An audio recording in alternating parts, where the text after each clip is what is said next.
신약성경 골로새서 3장 18절입니다. 아내들아 남편에게 복종하라. 이는 그 주 안에서 마땅하니라. 남편들아 아내를 사랑하며 괴롭게 하지 말라. 자녀들아 모든 일에 부모에게 순종하라. 이는 주 안에서 기쁘게 하는 것이니라.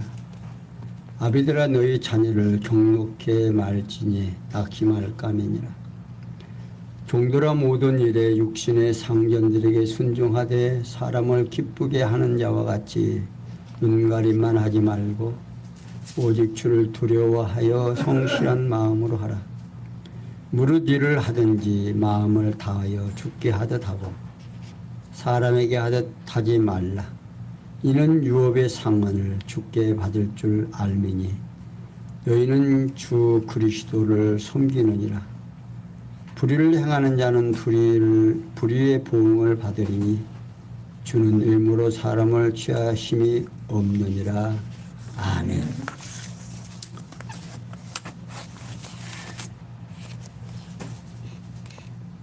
항상 말하지만 성경을 통해서 하나님이 어떠하신 분인가 하는 것을 우리가 알아가는데 사도 바울은 지금 골로새 교회를 향해서 자세하게 복음에 합당한 생활을 어떻게 하는 것인지 이제 우리가 늘 이제 마음에 이제 염려가 되고 또 우리가 걱정하는 것 중에 하나가 신앙생활을 잘 해야겠는데 어떻게 하는 것이 신앙생활을 잘 하는지 늘 마음이 이렇게 헷갈리죠. 이게 어떻게 하면 하는 거 어느 때는 신앙생활을 잘 하는 것 같은데 어느 때는 신앙생활을 잘 못하는 것 같은 느낌이 듭니다. 그러니까 성경에서는 그러한 우리의 생각을 바로 잡아주기 위해서 우리를 무조건 믿으라고 하는 것이 아니라 우리로 하여금 어떻게 생활하는 것이 옳은 것인가를 이렇게 정확하게 설명을 해주고 그렇게 하라 그 말입니다. 많은 사람들이 그렇게 말하죠. 천주교 성당에 다니면 참 편하대요. 왜 그러냐 했더니 거기서 몇 가지 하라고 하는 대로만 하면 되니까. 근데 우리 개신교는 어떻게 해요? 뭐 이렇게 해라 저렇게 해라 뭐 이래야 된다 저래야 된다 뭐 이걸 지켜야 하고 뭐 저걸 해야 되고 뭐. 근데 가톨릭 교회에 가면 거기서 하라는 것이 몇 가지가 있다는 거예요. 그 몇 가지만 하면 그냥 땡. 아주 그래서 편하다는 겁니다. 하는 것 다 하고. 그러니까 그런데 오늘 우리 신약교회에서는 어떻게 하느냐면 그냥 무조건 하라는 게 아니에요. 어떻게 생활해야 되는지를 자세하게 설명해 줍니다. 그러니까 빌립보에서는 복음에 합당한 생활을 이야기해 주더니 일러주더니 골로새에서는 굳건한 믿음의 생활을 이제 설명해 줍니다. 그러니까 신앙이 점점 성도들이 말씀을 깨닫고 그러니까 하나님의 비밀을 깨달으면 깨달은 만큼 더 점점 성숙해 간다 그 말입니다. 이게 우리가 이제 바라는 지도자들이 바라고 우리가 원하는 것들은 성도들의 신앙이 점점 성숙해져서 성숙된 신앙생활 안에서 하나님이 허락하시는 평강의 축복이 그러니까 평강의 축복이 어디서 와지느냐면 하나님을 아는 지식에서 나온다 그 말입니다. 그러니까 하나님을 모르면 하나님이 나에게 어떤 복을 주었는지 얼마나 나를 사랑했는지를 모른다 그 말이에요. 그러니까 아무리 자녀들이 부모가 사랑했다라고 해도 안다 모른다. 그러니까 어른들이 하시는 말씀이 있죠. 말 안 듣는 아들 보고 자녀 보고 너도 나중에 자녀 낳아서 키워봐라. 너 같은 놈 나는 딱 좋겠다. 그렇게 하시는 말씀도 있습니다. 실제로 자녀를 낳아봐서 자녀에게 사랑을 주어봐야 부모가 나를 얼마나 사랑했는가를 알 수 있어요. 그것도 자녀가 손자를 하도 자기 이제 자녀를 이뻐하니까 그렇게 이쁘냐? 근데 그러면요, 나도 너를 그렇게 키웠다. 그러니까 진짜로 그럴까요? 그러니까 부모의 사랑을 깨닫지 못하면 감사가 나온다 안 나온다? 안 나오거든요. 그런데 부모의 은혜를 깨닫고 나를 얼마나 사랑했는가를 알게 되면 내가 이래봬도 나의 부모로부터 어떤 사랑을, 이런 사랑을 받았다라고 하는 것이 자랑스럽고 또 행복해지고 마음이 평강이 얻어지는, 이게 부모에 대한 감사가 나갈 때 감사 속에서 부모님이 나를 사랑하는 그 사랑에 의해서 마음이 평안해진다 그 말이에요. 그러니까 앞에서 이제 사도 바울은 그러므로 땅에 있는 지혜를 죽이라. 곧 음란과 부정과 사욕과 악한 정욕과 탐심은 우상 숭배니라. 앞에서 이제 우리가 버려야 하고 이제 행해야지 말해야 할 것을 이야기해 주더니만 이제는 18절에서부터 성도의 가정생활에 대한 구성원들의 행동에 대해서 설명해 줍니다. 그러니까 우리 가정에서는 구성원이 있죠. 구성원이 어떻게 되어 있느냐. 사도 바울은 계속 아내들아, 자, 가정에서는 부부하고 어떻게 해요?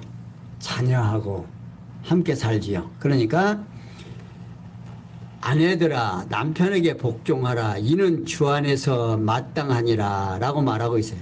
여기서 복종하라는 명령형 수동태 동사는요, 무슨 말이냐면 복종하라는 뜻인데, 그리고 마땅하니라 라는 이 말은 적당하다 또는 타당하다, 알맞다 등의 뜻을 가지고 있습니다. 그러니까 바울은 그리스도 안에 거하는 아내들이 남편에게 복종당하는 것이 타당하다는 뜻으로 지금 알려주고 있는 겁니다.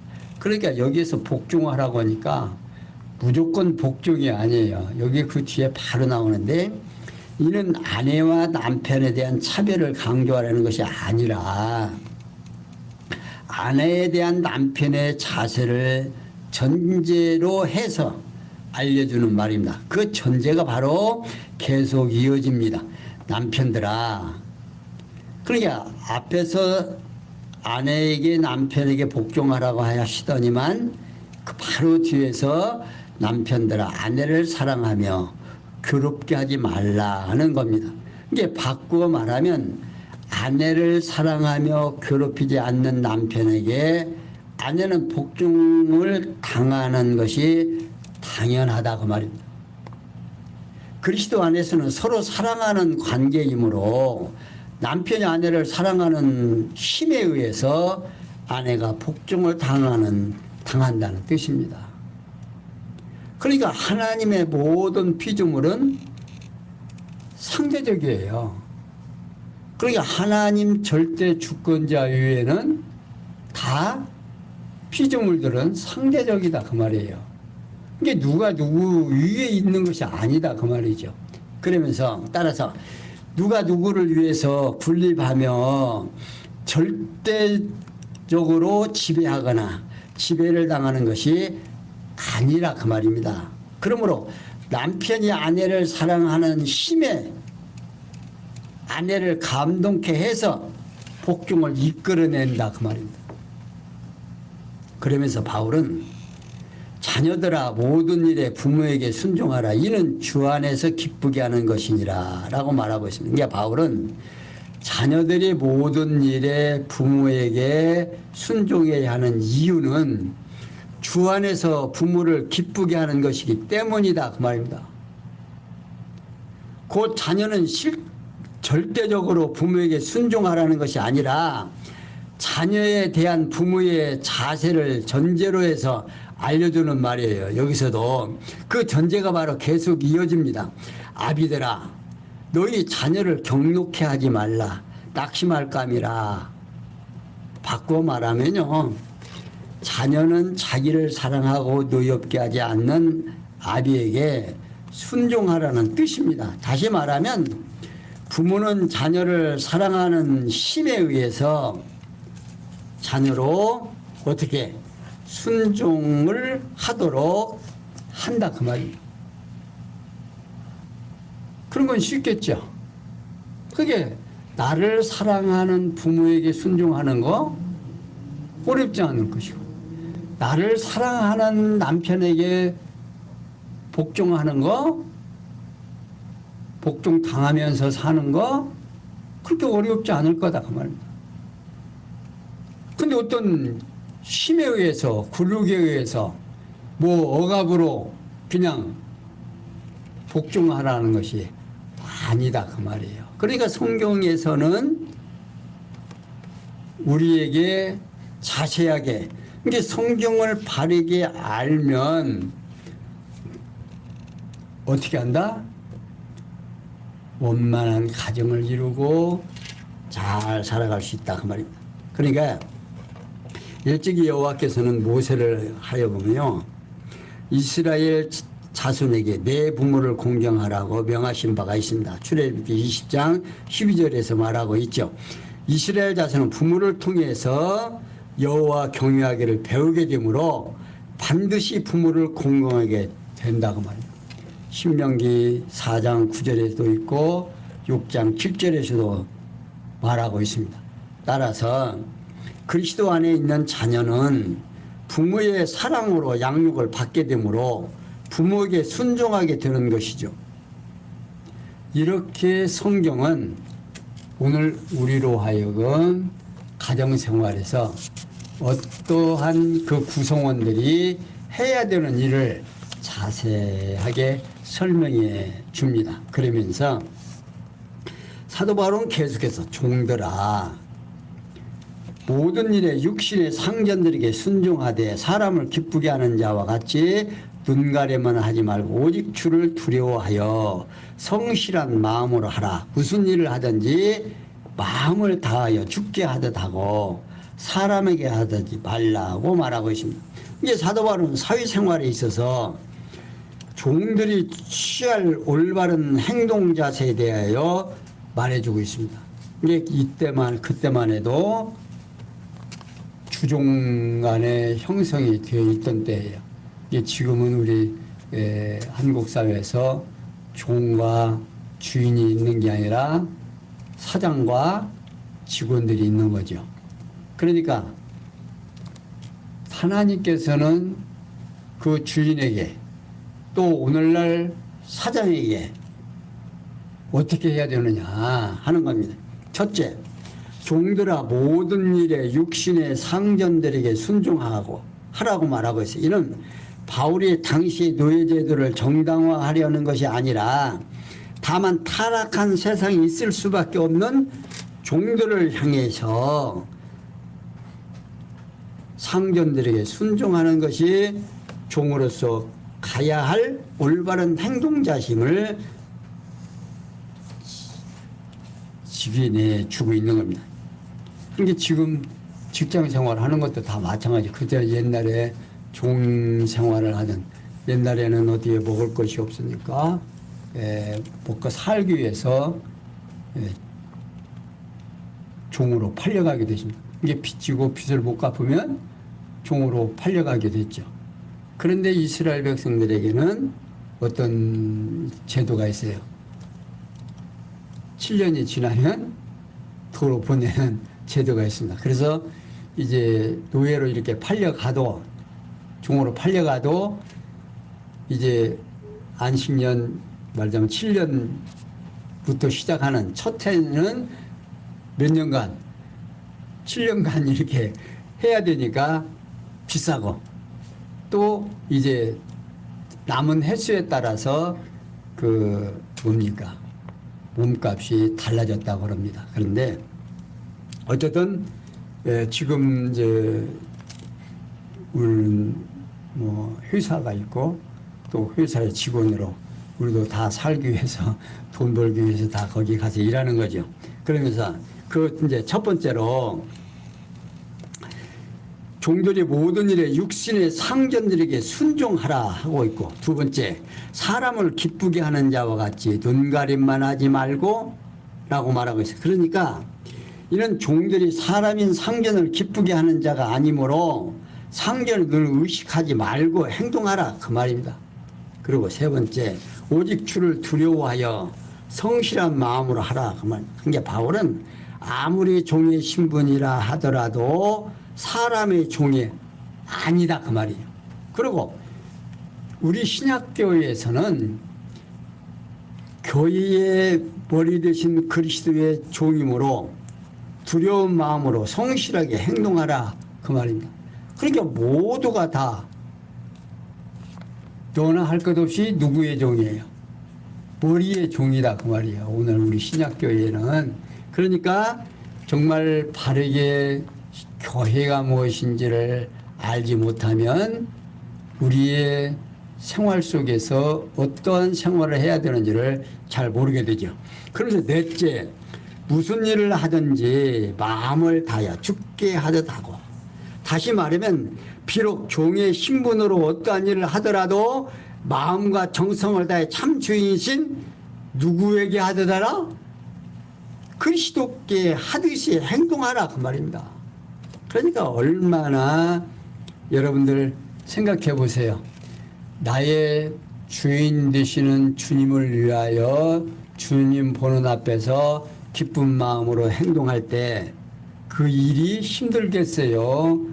힘이 안 들겠어요? 기쁘고 즐거워서 하는 일, 여러분들 우리 자녀들을 위해서 하는 일 그렇게 힘들고 어려워요? 아니잖아요.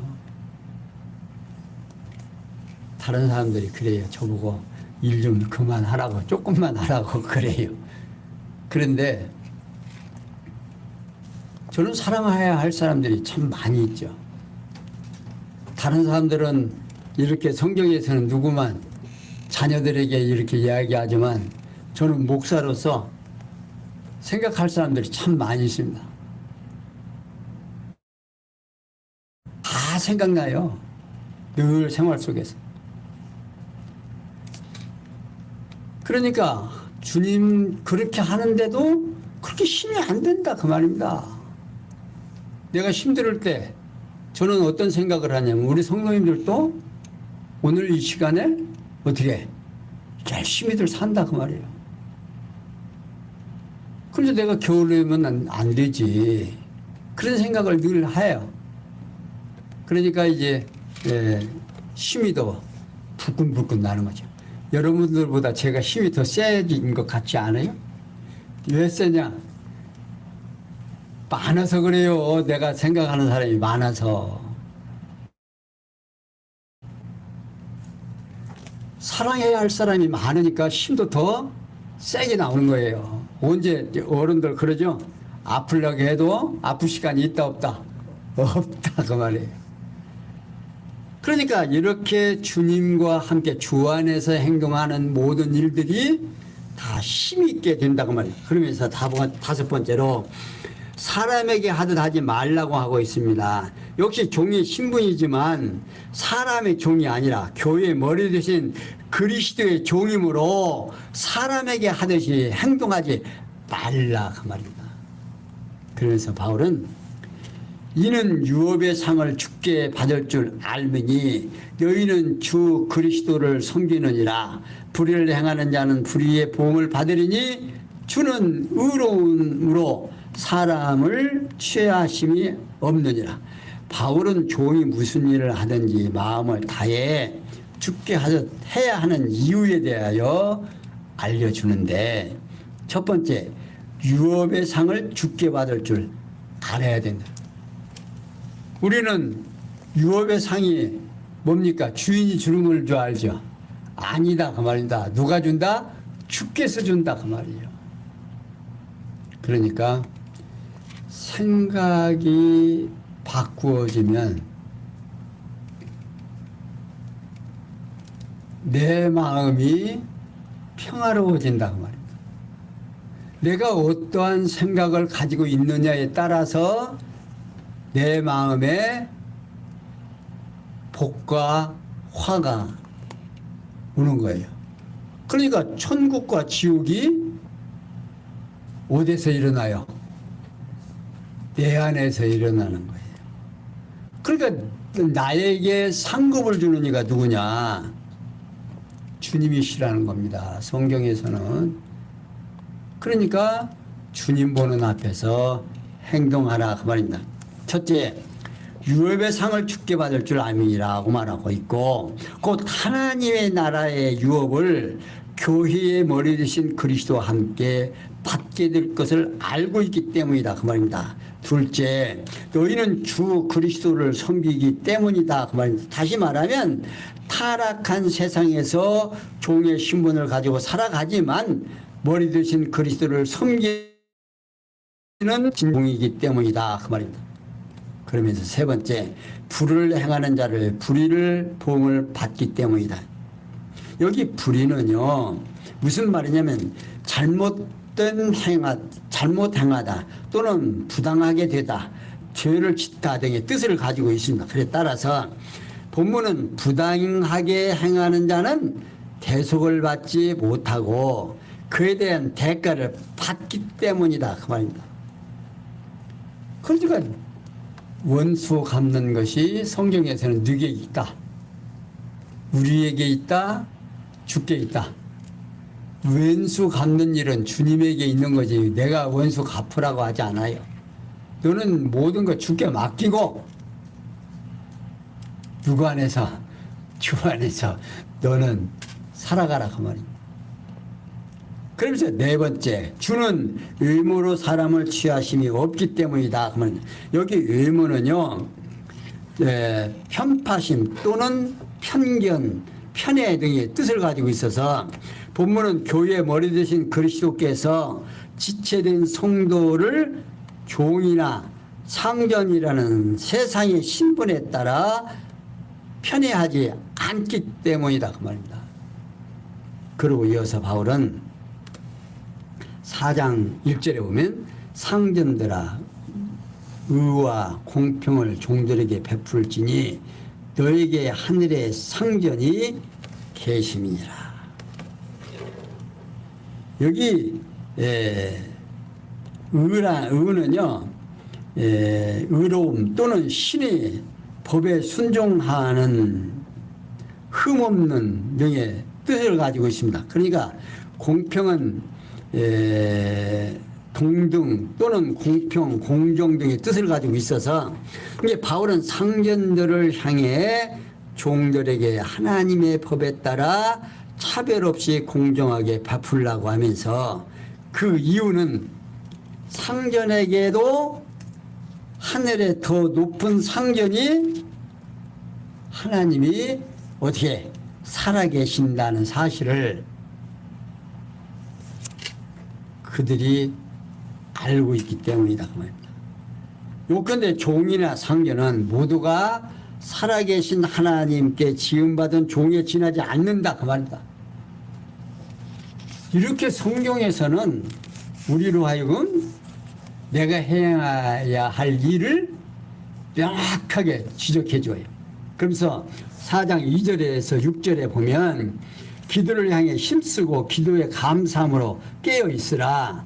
또한 우리를 위하여 기도하되 하나님이 전도할 문을 우리에게 열어주사 그리스도의 비밀을 말하게 하시기를 구하라. 내가 이것을 인하여 매임을 당하였노라. 그리하면 내가 마땅히 할 말로써 이 비밀을 나타내리라. 의인을 향하여서는 지혜로 행하여 세월을 아끼라. 너희 말을 항상 은혜 가운데서 수금으로 고르게 함같이 하라. 그리하면 각 사람에게 마땅히 대답할 것을 알리리라. 자, 사도 바울은요 계속해서 기도를 항상 힘쓰고 기도에 감사함으로 깨어있으라. 또한 우리에게 위하여 기도하되 하나님의 전도할 문을 우리에게 열어주사 그리스도의 비밀을 말하게 하시기를 구하라. 내가 이것을 인하여 매임을 당하였노라. 그러면서 내가 마땅히 할 말로서 이 비밀을 나타내리라고 말하고 있습니다. 그러니까 바울이 골로새 교회 형제들에게 기도의 자세와 그 내용 및 결과에 대하여 권고하고 있습니다. 먼저 기도의 자세에 대해서 말하고 있습니다. 그러니까 그 기도를 항상 힘쓰고 기도에 감사함으로 깨어있으라 그 말입니다. 이게 기도는 감사가 동반되어야 육의 소욕을 잠재우고 영혼이 깨어나 성령의 소욕에 따라 소원을 구하게 된다 그 말입니다. 여기 기도할 때요 잘못하게 되면 오늘 우리의 육체의 소욕을 막 구하게 됩니다. 그런데 이 땅에서 지금 일반적으로 기도에 힘쓰라고 하는 이 기도가 자기 소원을 기도하라 그 말이거든요. 그러니까 이 소원이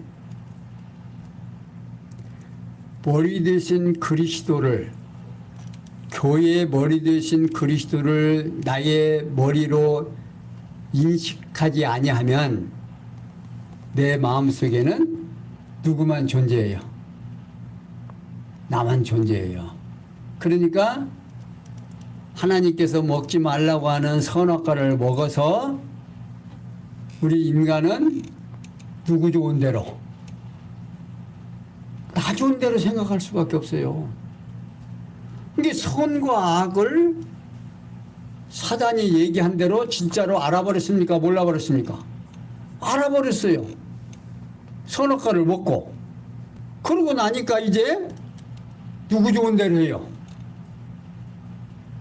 자기가 좋은 대로 하는 거예요. 자기가 좋은 것이 자 성경에서는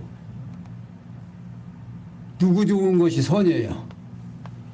하나님이 좋으신 것이 절대 주권자가 좋으신 것이 선이다 그 말입니다. 그러니까 인간은 선악을 아는 일에 하나님께서 모르는 것이 좋았어요. 그래서 모르게 해놓고 선악과를 따먹어라 따먹지 말아라 따먹지 말라고 하셨다. 근데 인간은 그걸 듣고 하나님이 따먹지 말라고 하는데 사단이 와서 유혹을 하니까 어떻게 해요? 너 먹으면 너 진짜 아무것도 먹지 말라고 했냐? 야, 새 동산에 있는 건 다 먹어도 선악과는 따먹지 말라겠다. 그래. 야, 먹으면 하나님과 선악을 아는 일에 하나님과 같이 돼가지고 또 선악을 알아가지고 하나님과 똑같이 된다? 이 말에 아담이 하와가 넘어간 거예요. 넘어가가지고 보니까 먹음직하고 보암직하고 지혜롭고 할 만큼 탐스럽게 만들어졌다. 요즘 우리 마당 앞에 복숭아라는 잎이 많이 열렸어요. 근데 보기는 빨갛게 이뻐요. 근데 따면 그 속에 뭐가 들었어? 벌레라는 놈이 들었어요.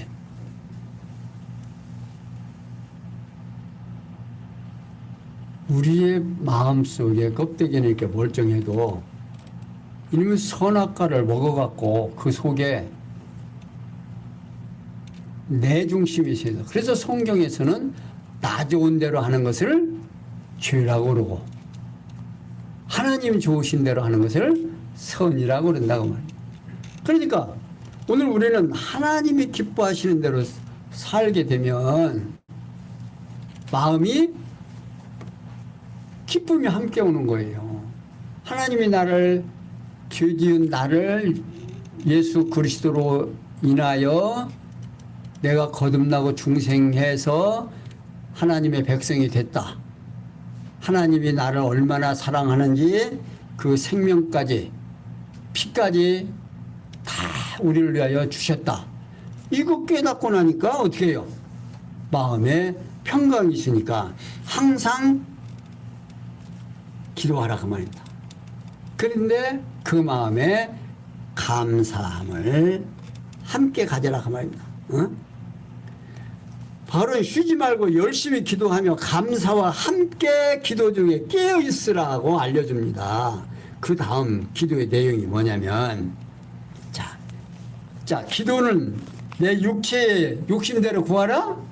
그 기도의 내용이 그 뒤에 바로 나와요. 그러니까 우리는 앞에 있는 것만 항상 기도에 심쓰라고 했으니까 우리가 항상 기도를 하라고 가르치는데 그 뒤에 것을 얘기를 해줘야 돼요. 뭐는 우리를 위하여 기도하되, 자 우리를 누구예요? 바울을 하나님의 전도할 문을 우리에게 열어주사 그리스도의 비밀을 말하게 하시기를 구하라. 내가 이것을 인하여 매임을 당하였노라 하고 권고하고 있습니다. 그러니까 그리스도의 비밀인 복음을 전하는 것은 하나님께서 전도할 수 있는 길을 열어주지 아니하시면 불가능하다 그 말입니다. 따라서 바울은 복음을 전하는 일로 인해 로마 옥중에 갇혀있는 자신과 동역자들을 위해 하나님이 감옥 문을 열어 주셔서 복음을 널리 전할 수 있도록 섭리해 주시를 구하라 그 말입니다. 기도의 내용이 확실해졌죠. 지금 뭘 기도하라는지를 지금 모르고 자꾸만 내 욕심껏 구하라고 내가 원하는 것을 구하는 것이 아니다 그 말입니다.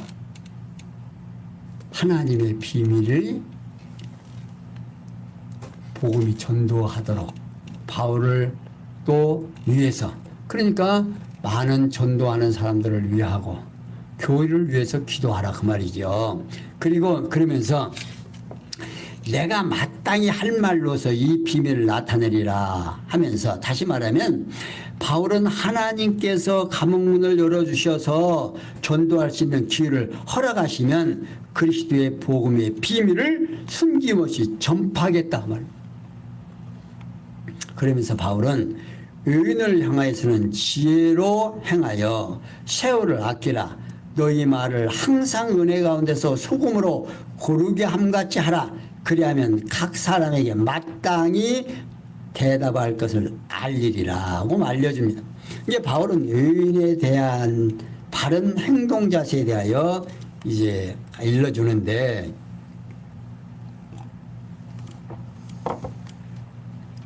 우리가 이제 누구하고 살아요? 내 주변에 다 의인이죠?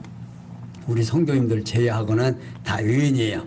그러면서 그 어떻게 하라고 하냐면, 첫 번째, 의인을 향하여서는 지혜로 행하여 세월을 아끼라. 자, 여기 의인이라는 말은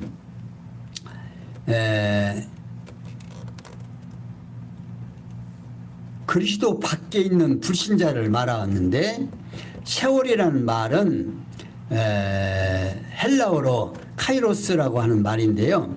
시간 또는 시점, 기회 등의 뜻을 가지고 있어 악기라는 엑사코라 조메토라고 하는 말인데, 이는 속량하라 또는 사라, 구출하라 등의 뜻을 가지고 있습니다. 그러니까 세월을 아끼라는 말은 기회를 놓지 말고 이용하라 그 말입니다. 그러니까 외교의 사람들 만나서 허영무성 이런 얘기 저런 얘기 그렇게 하지 말고 말을 아끼면서 바울은 그리스도 밖에 있는 불신자들에 대해서 지혜롭게 행동하여 복음을 전할 기회를 포착하라 그런 뜻입니다. 그러니까 유인들, 복음을 모르는 유인들을 만났을 때는 할 수만 있으면 어떤 기회를 타서든지 뭘 전하라. 복음 하나님의 비밀을 그들에게 알리도록 해라 그 말이에요. 구원을 얻고 안 얻고 하는 것은 내 책임이에요. 하나님의 책임이에요. 그가 구원 얻기로 작정된 자라면, 하나님의 선택된 자라면 구원을 얻을 것이고, 그렇지 않은 불택자라면 믿지를 않겠지요. 그러나 우리들의 자세는, 유인들에게는 항상 하나님의 비밀을 전할 수 있는 기회를 엿보라고 말이다. 두 번째, 너희 말을 항상 은혜 가운데서 소금으로 고르게 함같이 하라고 알려줍니다. 그러니까 바울은 평소에 말을 할 때 소금으로 음식 맛을 내는 것처럼 말을 은혜롭게 하도록 하라는 뜻으로 지금 알려줍니다. 그러니까 예수 믿는 사람들이 이 말의 중요성, 그러니까 말을 함부로 하면 어떻게 해요? 신뢰가 있어요, 없어요? 이 신뢰가 없는 거예요. 그러니까 교회 지도자를 세울 때도 유인들에게도 어떤 사람이어야 된다? 신뢰를 받는 사람이어야 된다 그 말입니다. 유인들도 예수 안 믿는 사람에게도 까지도 신뢰받는, 그러니까 나쁜 말을 한다 안 한다, 지금 여기서 말하는 대로 세월을 아끼고 소금으로 간을 맞추듯이, 갓 안 맞으면 어째요? 우리 박 권사님 입 맛없다고 되게 말씀 잘하시거든요. 다른 사람 같이 밥 먹으면서 음식 먹으면서 저렇게 맛없다고 하면 그 음식 맛 떨어지겠어요? 안 떨어지겠어요? 음식 맛 떨어지거든요. 그 전에 어머니 계실 때 어머니 보고 왜 맛없냐고 하더니 이제 본인이 맛없다고. 그러니까 항상 이웃에게 말을 소금으로 간을 맞춘 것 같이 잘 듣기 싫은 소리 하라, 하지 말아라, 하지 말아라 그 말이에요. 근데 우리는 가끔 듣기 싫은 소리를 잘하지요. 그런데 이렇게 성경에서는 지금 알려주고 있다. 세 번째, 그리하면 각 사람에게 마땅히 대답할 것을 알리리라고 알려줍니다. 여기 그리하면이라는 말은요, 이는 대답하는 것 또는 말하기 시작하는 것, 자신을 변호하는 것 등의 뜻을 가지고 있어. 알리라는 말은 무슨 말이냐면 바로 뒤에 포스라는 의문 동사로서 어떤 방법으로든지 그런 말입니다. 그러니까 우리말 본문에서 빠져 있는데, 따라서 본문은 알아야 할 것은 어떻게 해서라도 너희가 마땅히 각 사람에게 대답해야 된다고 말입니다. 그러니까 뭘 알려줘야 되잖아요. 근데 내가 몰라서 알려주지 못하면 어떻게 해? 기회를 놓치는 거지. 그러니까 항상 준비하고, 응? 항상 내 마음속에 어떻게 하나님의 비밀을 전할 수 있는 태세를 갖추어야 된다는 말입니다. 응? 어떤 방법으로든지라는 말입니다. 우리 말 본문에서는 이게 빠져 있지만 오늘 우리는 어떠한 상황 속에서도 교회의 머리 되신 그리스도의 하나님의 비밀, 이게 교회의 머리가 그리스도가 되어진다는 이 사실, 이거 보통 복이 아니죠. 정말 하나님의 엄청난 비밀이다 보면 이 비밀을 깨닫고 나면 우리는 감사가 넘친다 안 넘친다. 감사가 넘칠 수밖에 없어요. 사랑하는 성도들, 오늘 어떠한 상황에서라도 세상 사람들에게 마땅히 대답해 주어야 하는 우리는 의무를 가지고 있다고 말이에요. 그게 성도라고 하면서 정말 하나님의 비밀을 깨달았다라고 하면서 내 주변에 있는 사람들에게 하나님을 아는 이 비밀 바르게 전달해 줄 수 있는 준비를 어떻게 하라? 항상 가지고 있어야 합니다. 그러니까 앞에서부터 지금 계속해서 공부하는 성경을 통해서 하나님이 어떠하신 분인가 이 골로새까지 왔으면 이제 신앙이 얼만큼 성숙한 거예요. 지금 골로새 교회 성도들만큼 이 말을 들을 수 있는 만큼 컸다 그 말이에요. 그러니까 이제는 우리가 해야 될 일이 무엇인지 바로 그냥 알잖아요. 여기서 이렇게 자세하게 설명해 주고 있어요. 우리가 해야 될 일이 무엇인지. 그래서 우리가 항상 기도하고 항상 감사하고, 이게 감사와 기도는 어떻게 같이 따라다녀야 된다. 이게 감사가 없는 기도는 부심기도가 나오겠어요. 내 욕심이 나오게 돼 있다.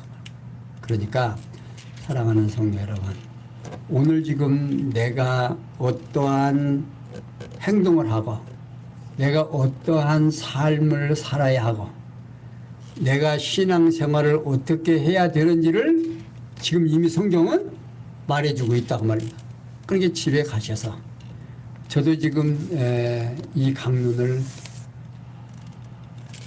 들어봅니다. 그러니까 수요일 날 교회 오기 전에 또 예배 드리기 전에 이제 화요일 날 저녁이든지 월요일 날 저녁이든지 제가 지난 주일에 한 강론을 들어봐요. 또 주일 날은 토요일 날은 지난 주일에 강 목사님이 한 강론을 다시 한번 들어보고 새롭게져요. 그러니까 우리가 이제 처음에 이렇게 강론을 들을 때는 잘 몰라도 이게 다시 한번 이렇게 듣게 되면요 또 새로워지더라고요. 그러니까 오늘 우리 성도님들의 마음속에 하나님이 허락하시는 이 기쁨, 평강, 이것이 항상 넘쳐서 기도가 풍성해지는 우리 사랑하는 성도들 되시기를 부탁을 드리면서 오늘은 여기까지 설명해 드렸습니다. 기도합니다. 영광의 하나님, 성경에서는 부활 승천하신 그리스도가 우리를 얼마나 사랑하는가를 다시 한번 우리에게 알려줍니다. 성도의 가정생활에 대하여 또 가정의 구성원들에 대하여 성도의 사회생활에 대하여 성도들의 행동에 대하여 이렇게 자세하게 알려주고 유인들에 대한 바른 자세에 대하여도 이렇게 설명해 주고 있습니다. 여호와 하나님께서 창세전에 작정하신 영원한 뜻에 따라서 귀하신 말씀이 우리 성도들에게 함께해서 육신의 생각에서 벗어나 항상 성령의 소욕 따라 살아가는 귀한 성도들 되도록 은혜 베풀어 주시옵소서. 모든 것이 합력해서 손을 이룰 줄 믿사옵고 예수 그리스도의 이름으로 기원하옵나이다. 아멘.